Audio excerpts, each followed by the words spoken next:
오늘 4월 넷째 주 남설교회 창립 36주년 감사예배로 드립니다.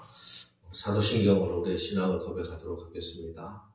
전능하사 천지를 만드신 하나님 아버지를 내가 믿사오니 그 외아들 우리 주 예수 그리스도를 믿사오니 이는 성령으로 잉태하사 동정녀 마리아에게 나시고 본디오 빌라도에게 고난을 받으사 십자가에 못 박혀 죽으시고 장사한 지 사흘 만에 죽은 자 가운데서 다시 살아나시며 하늘에 오르사 전능하신 하나님 우편에 앉아 계시다가 저리로서 산자와 죽은 자를 심판하러 오시리라. 성령을 믿사오며 거룩한 공예와 성도가 서로 교통하는 것과 죄를 사하여 주시는 것과 몸이 다시 사는 것과 영원히 사는 것을 믿사옵나이다. 아멘. 찬송가 208장 우리 찬송하겠습니다.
기도드리겠습니다. 환난 가운데서도 언제나 우리의 소망이 되시는 하나님, 오늘 우리 남설교회가 하나님께 주일 예배를 특별히 교회 창립 감사 예배를 드립니다. 우리의 예배를 받으시고 모든 영광과 존귀와 찬양을 하나님 받아 주옵소서. 하나님께서 이 남설교회를 계획하시고 예수님의 핏값으로 사시고 성령님이 세우시고 지금까지 친히 인도해 주셨습니다. 모든 감사와 영광을 우리 하나님께 올려드립니다. 하나님, 지난 36년 동안 이 교회를 위하여 수고한 손길들을 기억합니다. 교회를 개척하시고 지금까지 남설교회를 위하여 눈물의 기도를 드리고 계시는 원로 목사님, 사모님을 기억하여 주시고 건강과 평안을 또 자손들의 미래 형통함을 허락하여 주옵소서.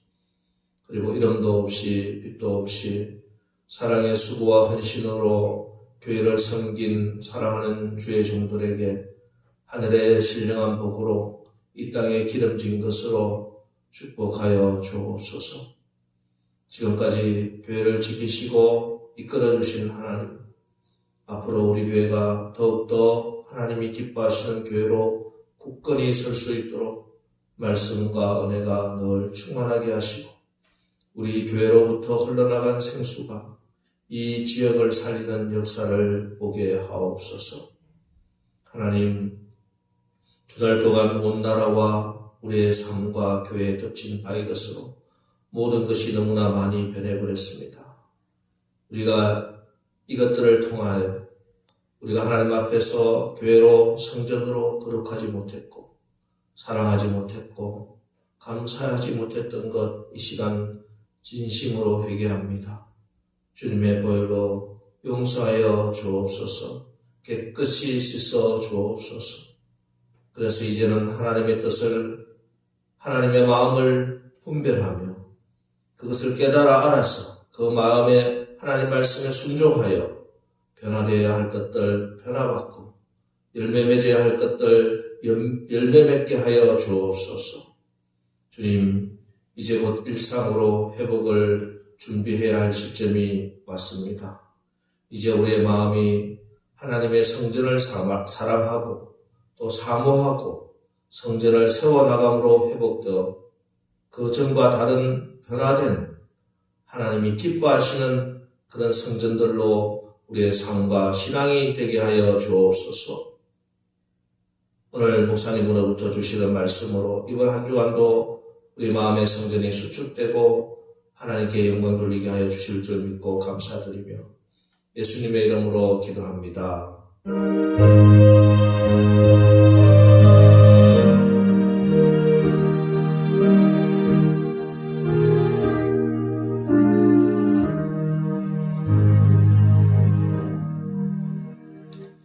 오늘 우리에게 주시는 하나님 말씀은 에스겔서 48장 말씀 보겠습니다. 에스겔 48장 30절부터 35절 마지막 절까지 말씀입니다. 에스겔 48장, 에스겔 마지막 장이죠. 48장 30절부터 35절의 말씀.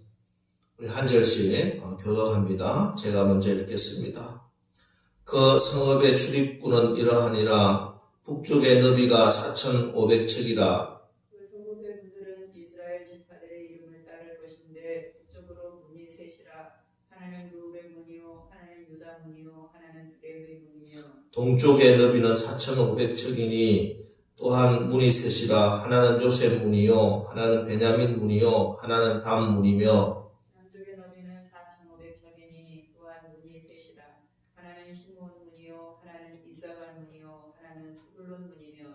서쪽도 4,500척이니 또한 문이 셋이라. 하나는 갓 문이요 하나는 아셀 문이요 하나는 납달리 문이며. 그 사방의 합계는 18,000척이라. 그날 후로는 이 성읍의 이름을 여호와 삼마라 하리라. 아멘. 자, 오늘 참으로 기쁘고 또 감사한 날입니다. 우리 남서울교회가 하나님께서 세워주신 지 벌써 이제 36년이 되었습니다. 먼저 모든 영광을 우리 하나님께 올려드립니다. 하나님께서 우리 교회를 계획해 주셨고 예수님의 피값으로 사셨고 또 성령께서 지금까지 인도해 주셨습니다. 우리 모든 영광 하나님께 올려드리시기 바랍니다. 하도리 아키라의 보람 있는 인생이라고 하는 책에 나오는 내용입니다. 포슈라고 하는 6살짜리 아이가 공터에서 놀다가 떨어진 호두를 하나 발견합니다. 그런데 그게 흑색 호두였어요. 그 순간 이 아이는 호두를 좋아하는 아빠 생각이 나서 그 호두를 주워서 아버지를 기다리고 있었습니다. 퇴근 시간이 되어서 아버지가 저 멀리서 오시자 달려가서 아빠 이거 내가 주웠어요. 아빠 흑호두 좋아하시죠? 이렇게 아빠에게 드렸습니다.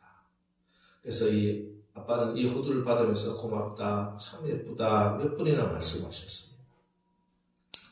20여 년이 지난 어느 날 보슈가 돌아가신 아버지의 책상을 정리하는데 그 서랍에서 흑호두를 발견합니다. 어머니, 아버지 책상 서랍에 이 흑호두가 있네요. 그러니까 어머니가 거기 있었니? 네가 어릴 때 주워서 아버지께 드린 그 흑호두다. 아버지는 종종 그것을 꺼내보시고 미소를 짓곤 하셨지. 보슈는 잊고 있었던 그 흑호두를 그 아버지는 평생을 귀중하게 간직하고 있었던 것입니다. 바울 사도는 데살로니가 교회에 보낸 편지에서 우리가 너희 모두로 말미암아 항상 하나님께 감사하며 기도할 때 너희를 기억함은 너희의 믿음의 역사와 사랑의 수고와 우리 주 예수 그리스도에 대한 소망의 인내를 우리 하나님 아버지 앞에서 끊임없이 기억하고 있다 하고 적고 있습니다.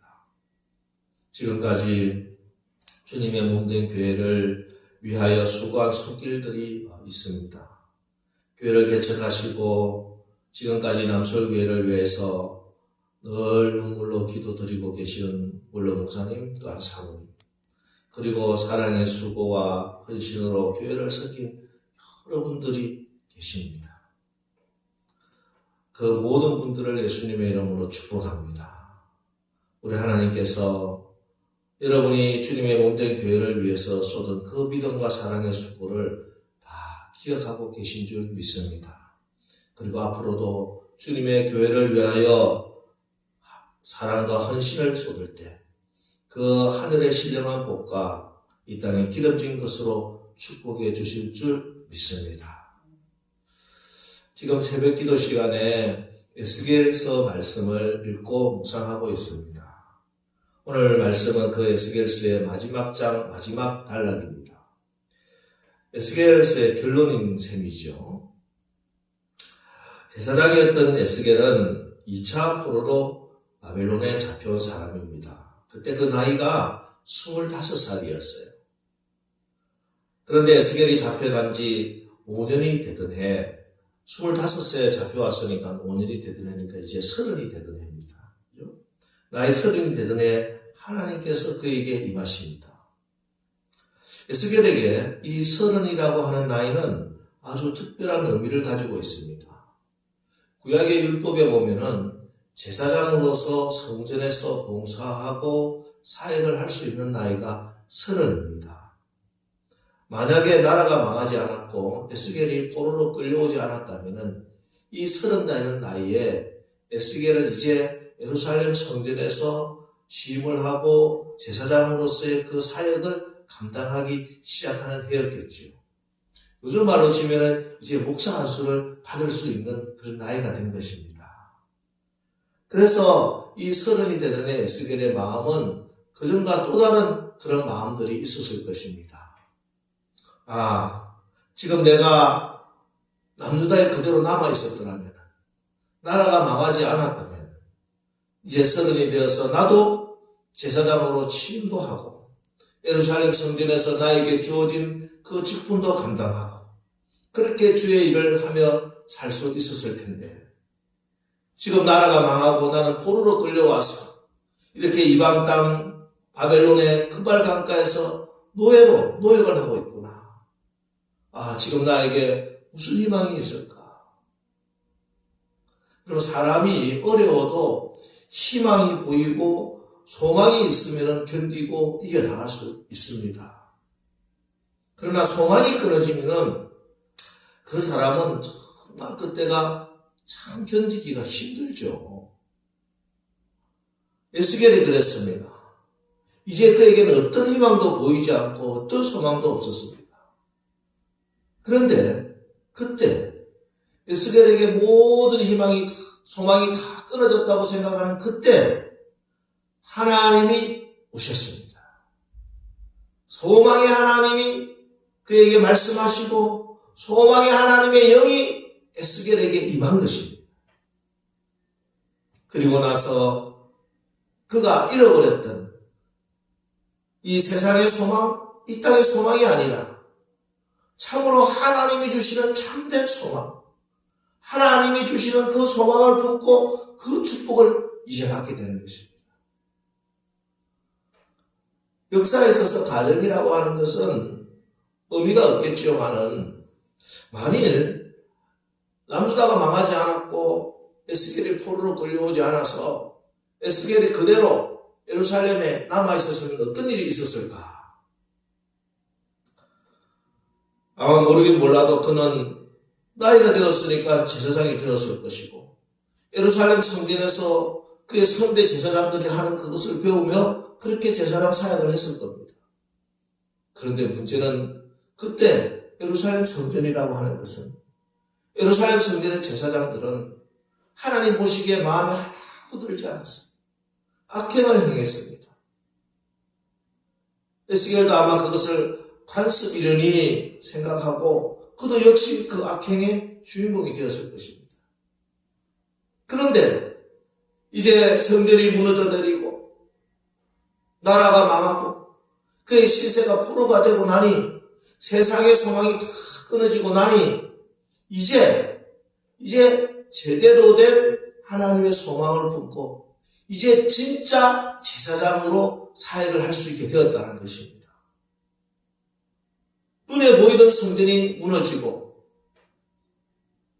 눈에 보이는 나라가 망하고 나니 이제 제사장의 애봇도 없고 공식적인 제사장의 사역도 할 수 없지만 그러나 이제야 정말 그는 하나님의 제사장이 되었고 제사장의 참된 임무를 감당하게 되었다는 것입니다.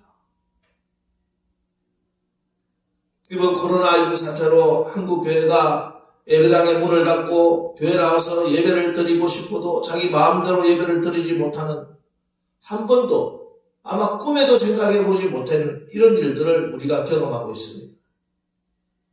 그리고 지난주에 말씀드렸다시피 이제 예전으로의 그래 똑같은 일상으로 상당 기간 어쩌면 영원히 돌아갈 수 없을지도 모르겠습니다. 그러나 대개 그렇듯이 그리스도 안에서의 고난은 축복이라는 것입니다. 지난주에 분당에 있는 모 교회 장로님과 식사를 같이 나눌 기회가 있었습니다. 이번 코로나 사태로 인하여 교회에 여러 가지 어려움들을 나누었는데 결론적으로 제가 이렇게 말씀을 드렸습니다. 장로님, 이번 이 사태, 이것이야말로 하나님께서 우리 한국 교회에 주시는 마지막 기회일지 모르겠습니다. 이번에도 바뀌지 않으면 정말 큰일 납니다. 그러나 이번 일들을 통해서 우리가 하나님의 뜻을 바로 깨닫고 변화된다면 이 사태야말로 하나님이 주신 우리에게 가장 크게 주시는 축복이 될 것입니다. 코로나 사태는 한국 교회를 향한 하나님의 심판인과 동시에 하나님의 사랑입니다. 제가 이렇게 말씀을 드렸어요. 그렇습니다. 이번 사태로 우리는 화려하고 큰 예배당만 지어놓으면 사람들이 구름대같이 모여드는 것을 부흥이 아닌 것이라는 것을 우리가 깨닫게 되었습니다. 우리가 교회가 숫자가 작아서가 아니라 정말 규모가 좀 되는 교회들, 목사님들, 교인 수가 집회 인원이 몇 명이라고 은근히 자랑하던 그것이 얼마나 부질없었던 것인지 철저하게 깨닫게 될 것입니다. 우리 성도들도 마찬가지입니다. 이제 예배당 문이 닫히고 마음만 먹으면은 교회에서 예배 드릴 수 있는 것이 아니라 전화를 하고 해도 교회 억지로 끌려오는 그런 예배가 아니라는 것을 깨닫게 되었다면 지금 이런 경험을 하면서 정말 예배의 소중함, 성도의 교제의 축복이 무엇인지 깨닫게 되었다면 그래서 이제라도 그 간절함으로 예배할 수 있게 된다면 그 사람이야말로 복 있는 사람이고 그 사람이야말로 진짜 축복을 받은 사람입니다. 들을 귀 있는 사람은 들려주시기를 축복합니다. 그래서 고난이 오히려 축복인 거예요. 고난 때문에 낙심할 필요는 없습니다. 25 꽃다운 나이에 포로로 끌려온 청년 에스겔, 그 마음에 깊은 것을 한번 헤아려 보시기 바랍니다. 그는 낙심했고 절망했고 이제는 어떤 소망도 가질 수 없을 것이라고 생각했을 것입니다. 하지만 아무 소망이 없어 보여도 그곳에 하나님의 영이 임하시니 소망이 생기고 아무것도 할 수 없다고 생각하던 그곳에 하나님의 말씀이 역사하시니 더 큰 놀라운 일들을 행하게 된다는 것입니다. 에스겔이 포로로 끌려와서 바벨론에서 말씀을 전합니다. 그런데 예루살렘에 있던 제사장들에게, 장로들에게, 고관들에게 이 말씀이 전해지는 것입니다. 예루살렘에 있던 고관들이, 장로들이 에스겔에게만 말씀을 듣기 위해서 바벨론까지 찾아옵니다. 여러분, 내가 계획한 일보다 하나님이 행하시는 일이 훨씬 큰 것을 여러분 믿으시기 바랍니다. 여러분, 지금 얼마나 어렵습니까? 전문가들은 이구동성으로 금융위기 이후에 아니 그때보다 더 혹독한 시련이 우리 앞에 놓여 있다고 예측하고 발표하고 있습니다. 그러나 여러분, 환경이 조건이 문제가 아닙니다. 우리 하나님은 이를 행하시는 여호와, 그 일을 만들며 성취하시는 여호와 하나님이신 줄 믿으시기 바랍니다. 하나님이 하시고자 하면 안 되는 일이 없어요. 여러분, 이 세상의 환경과 세상 사람들에게 소망을 두지 마시고 하나님께 소망을 두시기 바랍니다. 하나님께 소망을 두는 자, 하나님의 소원을 품는 자에게 하나님께서 다 이루어주실 줄 믿으시기 바랍니다. 여러분, 우리가 살아가다 보면은, 또 주의 일을 하다 보면은 이제 그만 포기하고 싶을 때가 있지요. 이제는 도저히 안 되는구나. 저 사람은 가망이 없구나. 그래도 주님이 포기하지 않으셨다면 포기하지 마십시오. 이 세상 마귀가 하는 일은 될 듯 하면서 결국은 안 되는 것이지만, 하나님이 행해 주시는 일은 안 될 듯 하다가 결국은 되는 거예요. 이게 하나님의 일인 것입니다. 내가 하는 것이 아니에요.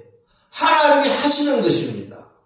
하나님이 회복시켜 주시는 줄 여러분 분명히 믿으시기 바랍니다. 그래서 말씀 붙들고 끝까지 하나님이 기뻐하시는 그 길을 걸어가는 것입니다. 에스겔이 그랬습니다.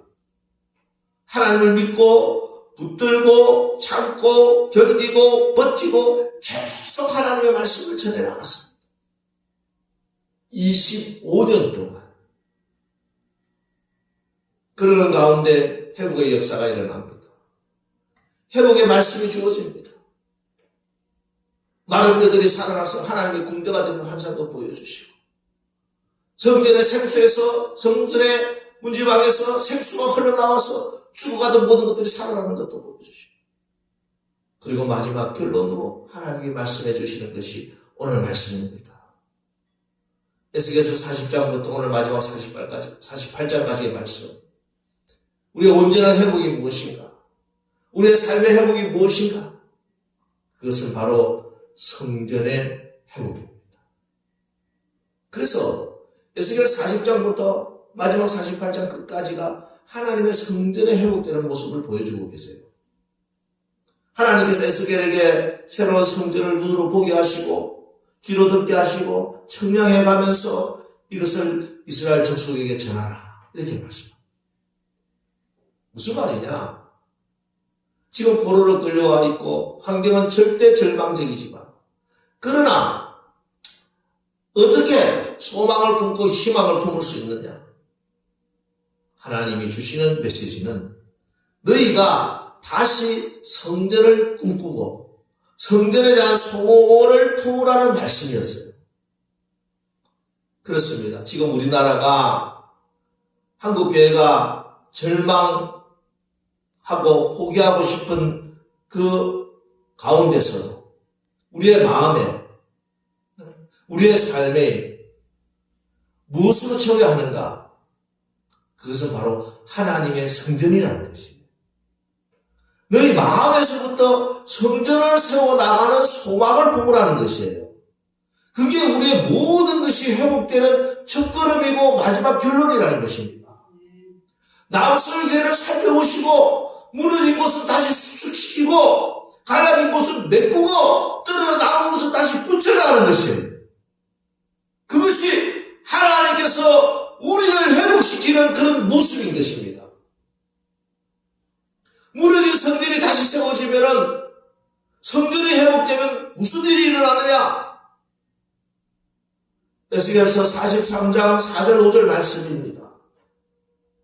여호와 영광이 동문을 통하여 성전으로 들어가고 영이 나를 데리고 안뜰에 들어가시기로 내가 보니 여호와의 영광이 성전에 가득하더라.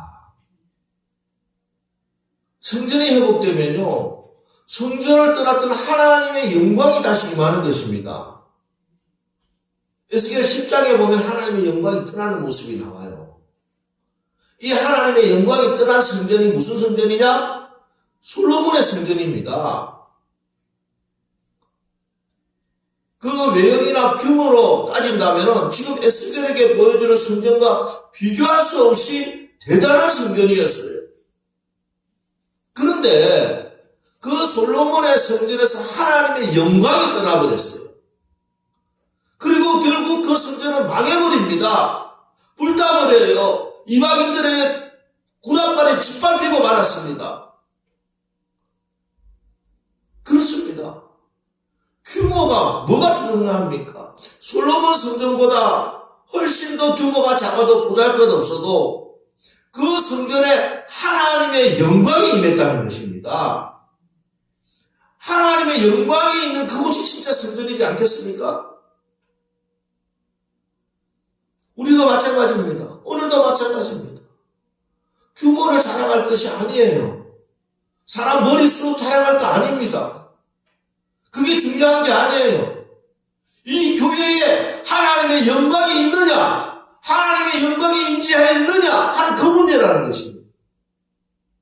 여러분, 우리 남설교회 늘 하나님의 영광이 가득가득 차시기를 주의 이름으로 축원합니다. 하나님의 영광이 떠나버리면 어떻게 되는지 그 대표적인 곳이 바로 북한이잖아요. 사실 한국 기독교 역사상에서 가장 큰 하나님의 영광이 임했던 곳이 바로 평양이었습니다. 1907년 평양 대부흥 때 하나님의 영광이 평양의 장대현 교회에 정말 불처럼 임했어요. 그래서 많은 세계 기독교 역사학자들은 평양을 동방의 예루살렘이라고 부를 정도였습니다. 그런데 그 장대현 교회가 있던 그 자리에 지금 무엇이 들어서 있는 줄 아십니까? 바로 김일성, 김정일 우상이 들어서 있어요. 여러분, 우리 북한이 해방 때만 하더라도 우리 남한보다 훨씬 더 잘 살았습니다. 북한의 천연자원이 훨씬 더 많아요. 지금도 마찬가지입니다. 똑같은 우리 형제들이에요. 북한 사람들은 우리보다 머리가 나쁜가요? 노력을 안 했습니까? 조건은 훨씬 더 좋았어요. 그러나 지금 보세요. 이 지구상에 가장 가난하고 가장 비참한 나라가 되고 말았잖아요. 똑같은 나라에 똑같은 사람들이 살았는데 훨씬 더 환경은 더 좋았는데 한쪽은 세계 10대 강국이 되었고 한쪽은 세계에서 가장 비참한 나라가 되었습니다. 왜 그렇습니까? 하나님의 영광이 떠나니 그렇게 됐더라는 것이에요. 오늘 창립 감사 예배를 드리며 우리가 늘 기도해야 되겠습니다. 주여, 내 마음속에 우리 가정에 나의 삶의 현장에 우리 남설교에 하나님의 영광이 떠나지 마옵소서. 늘 하나님의 영광이 임재하여 주시옵소서.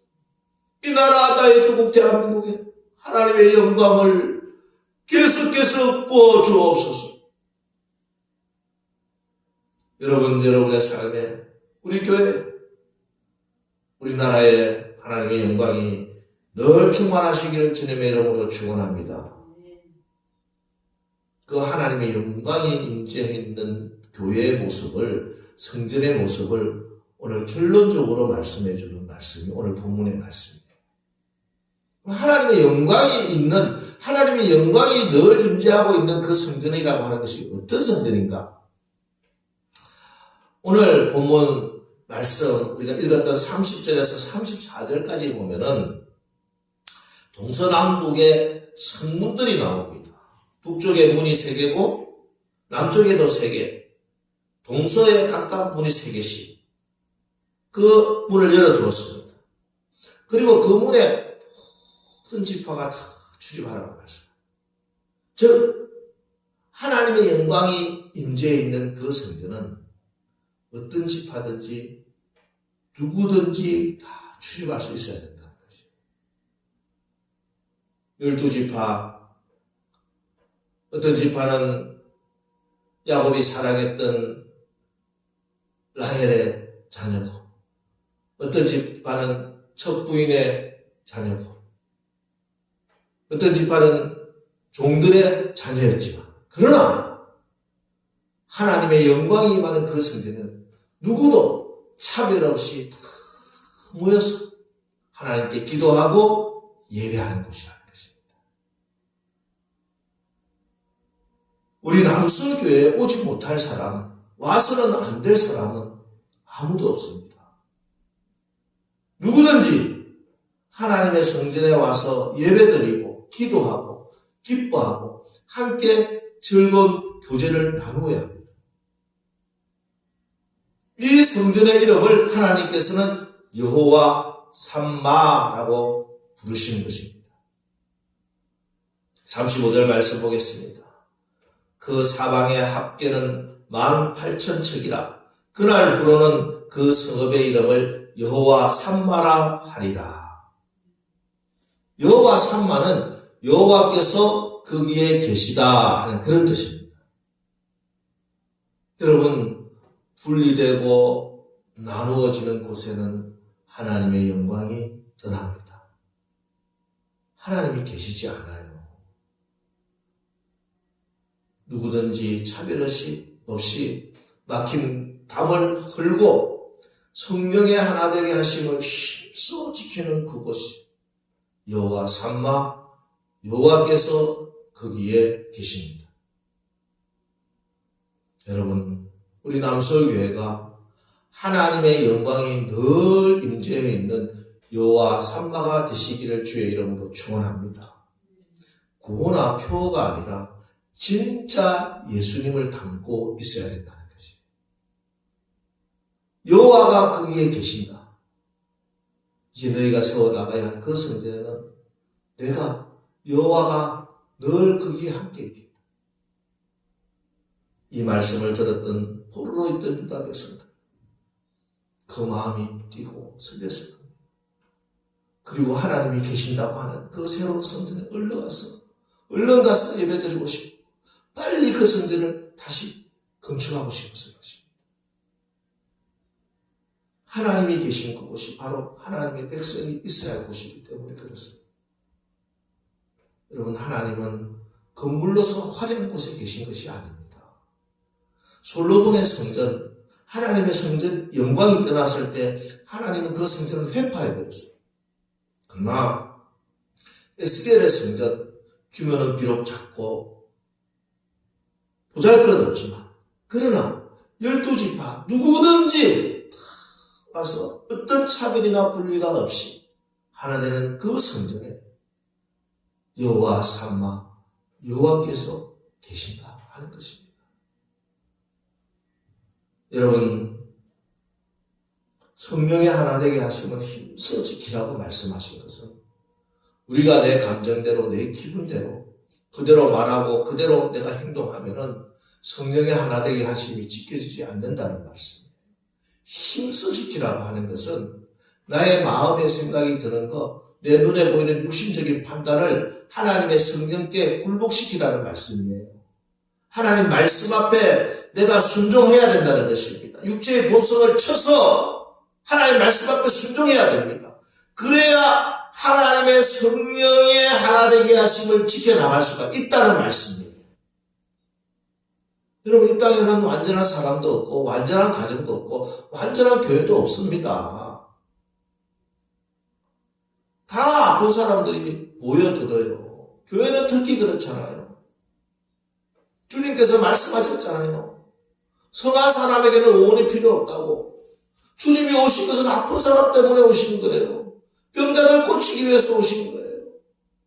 우리가 이 성전에 나왔다는 것은, 우리 예수님 앞에 나왔다는 것은 우리가 다 아픈 사람이라는 것을 인정해야 됩니다. 병원에 가보세요. 다 아픈 사람이잖아요. 어떤 사람은 육신이 연약한 사람도 있고요. 마음이 아픈 사람도 있습니다. 교만한 사람도 있고 혈기 많은 사람도 있을 수 있어요. 거짓말을 버리지 못하는 사람도 교회에 나올 수 있습니다. 입이 가벼워서 걸핏하면은 다른 사람들에게 상처 주는 사람도 교회에 있을 수 있어요. 그래도 서로 용납하고 서로 용서해주고 서로 하나 되는 그곳이 여호와 삼마 하나님의 교회라는 것입니다. 그곳에 하나님이 함께 해주신다는 것입니다. 내가 판단하고 내가 결정하는 그곳에 하나님이 계신 것이 아니라 하나님 말씀이기에 끝까지 사랑하고 용납하고 하나 되는 그곳에 여호와 하나님이 거기에 계십니다. 여러분, 누가 뭐래도 교회가 이 시대의 마지막 보루입니다. 교회를 사랑하고 교회를 지켜나가야 합니다. 교회를 떠나면 사망의 역사를 받을 수밖에 없습니다. 여호와 삼마 하나님께서 이 남술교회에 계십니다. 예수를 담고 있는 우리 남술교회가 여호와 삼마입니다. 예수를 닮아가는 제자들이 모인 이곳이 여호와 삼마입니다. 다시 한번 이 귀한 남술교회를 허락하신 하나님께 감사드립니다.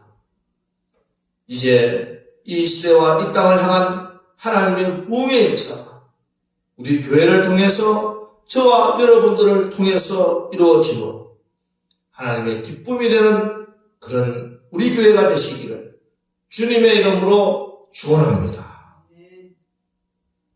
이제 이 시간 우리 다 같이 찬양을 한 곡 부르겠습니다. 우리는 주의 백성이오니 찬양 부를 텐데요. 여러분 가사에 여러분들의 마음을 담아 결단하는 마음으로 여러분의 기도라고 생각하고 우리 이 찬양 같이 올리겠습니다.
세상에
기도하겠습니다.